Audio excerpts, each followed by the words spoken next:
আচ্ছা, ধরেন আপনি একটা ফ্যামিলির সাথে থাকেন এবং আপনার ফ্যামিলিতে আপনার ওয়াইফ আছে, আপনার দুটো বাচ্চা আছে।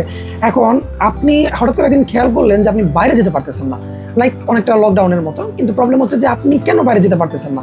মেন যে ব্যাপারটা, এই যে দি লাস্ট হাউস, এই যে নেটফ্লিক্সে যে মুক্তি পাইছে, এটা নিয়ে প্রচুর আলোচনা হয়েছে। কারণ হচ্ছে যে এই মুভিটা আসলে সার্ভাইভাল মুভির একটা অন্যতম একটা ঘটনা, যে ঘটনাটা আপনি আসলে দেখলে আপনার হঠাৎ করে মনে হবে যে না, আসলে আমরা পরিবেশের সাথে যা করি সেটা আমাদের করা কোনোভাবেই উচিত না।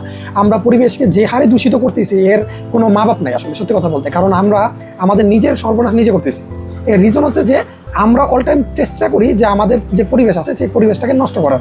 আমরা সবাইকে বলি ভাই আমরা পরিবেশ নষ্ট করবো না, আমরা ভালো থাকবো।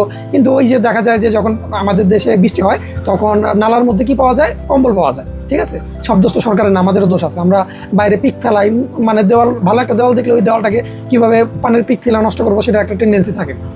এখন আমরা একটা জিনিস ভালো লাগছে এই মুভিতে, সেটা কি জানেন? সেটা হচ্ছে যে আমরা কিন্তু মানে গ্যালাক্সি অনেক কিছু জানে ফেলছে। আমরা মিল্কি ওয়ে গ্যালাক্সি জানি, আমরা মাল্টিভার্স জানি, আমরা অনেক কিছু জানি, স্পেস সম্পর্কে আমাদের অগাধ নলেজ আছে।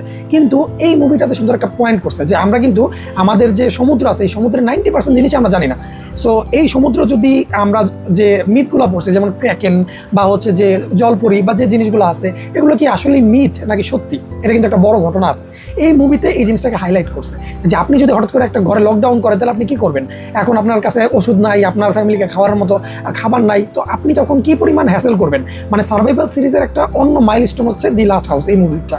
কারণ হচ্ছে এই মুভিটার প্রত্যেকটা অংশ আপনাকে হুক করে রাখবে যে না, আমাকে এই মুভিটা দেখতে হবে। বিকজ কি, আমরাও তো এই মানে পরিবেশের পার্ট, আমাদের নেইবার আছে, আমাদের প্রতিবেশী আছে, আমরা এদের সাথে কি ভালো কাজ করি না কিন্তু। সো মুভিতে এই জিনিসগুলো অনেক সুন্দরভাবে হাইলাইট করছে।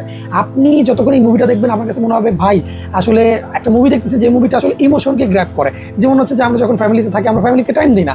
আমাদের অফিসের প্রেশার, আমাদের ভার্সিটির প্রেশার, এত প্রেশার, আমাদের যে একটা ফ্যামিলি আছে, আমাদের যে পরিবার আছে, এদেরকে সময় দেওয়া কিন্তু আসলে সম্ভব হয় না, সত্যি কথা বলতে।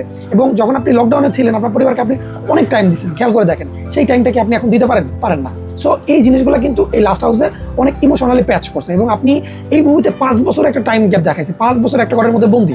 এখন মানুষ যখন ধরেন এরকম একটা কন্ডিশনে চলে যায় যে তার আর কিছু করার থাকে না, তখন আপনার ব্রেনে আপনাকে সিগন্যাল দেয় যে কীভাবে বাঁচতে হবে, কীভাবে সার্ভাইভ করতে হবে। ব্যাপারটা কিন্তু খেয়াল করেন।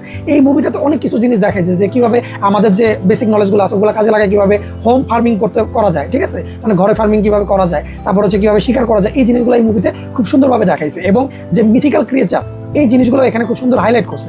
আমি বলবো না যে খুব ভালো হাই ভিএফএক্স বা হাই অ্যাকশন, এরকম কিন্তু কিছু নাই। মুভিটা আপনাকে ইমোশনালি টাচ করে রাখবে। সো এই মুভিটাকে যদি আমাকে বলেন ভাই, আমি এই মুভিটাকে 4.5 স্টার আউট অফ 5 দিব। কারণ হচ্ছে এই মুভিটার কনসেপ্টই আমার কাছে ভালো লাগছে। একটা মুভির প্রত্যেকটা অংশ 30 সেকেন্ড পর যখন আপনাকে হুক করে রাখবে, আপনাকে ইমোশনালি কানেক্ট করে রাখবে, আর কি চাই ভাই, সত্যি কথা যেটা। আর মুভির যে পজিটিভ দিক, আচ্ছা নেগেটিভ দিক আমি এখানে তেমন একটা পাইনি, সো আমি বলবো না আসলে। কারণ হচ্ছে যে নেগেটিভগুলো আমি অল টাইম হয়তো বা নেগেটিভ বলেন যে ভাই নেগেটিভগুলো বলেন, আমি নেগেটিভ বলবো না। আমি বলবো যে ভাই এই মুভিটার পজিটিভ দিকগুলো অনেকগুলো দিক। মানে ধরেন আমাদের যখন সৃষ্টি হয়েছে তখন থেকে আমরা যে কাজগুলো করতেছি, একটা সার্টেন টাইম পরে পরিবেশ টুমোরও কিন্তু মানে আঘাত করে। আপনি দেখবেন বন্যা আঘাত করে, এইসব জায়গাতে কিন্তু আমরা আসলে নিরুপায়, কিছু করা থাকে না আমাদেরকে। যারা রিচ পিপল তারা হয়তো বেঁচে যায়, ঠিক আছে, কিন্তু যারা গরিব তাদের কি হয়, এই জিনিসটা কিন্তু এই মুভিতে ভালোভাবে হাইলাইট করছে।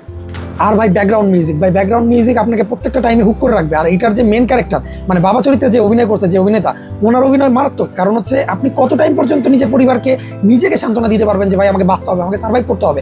ইভেন যখন এই ক্রাইসিসটা চলে যায়, স্পয়লার অ্যালার্ট, যে এই ক্রাইসিসটা চলে যায় তখন তারা আবারও নিজেদেরকে সুন্দর করে গোছানোর ট্রাই করে। ওই যে বলে না যে মানুষ কিন্তু যতদিন বাঁচে ততদিন আশা নিয়ে বাঁচে।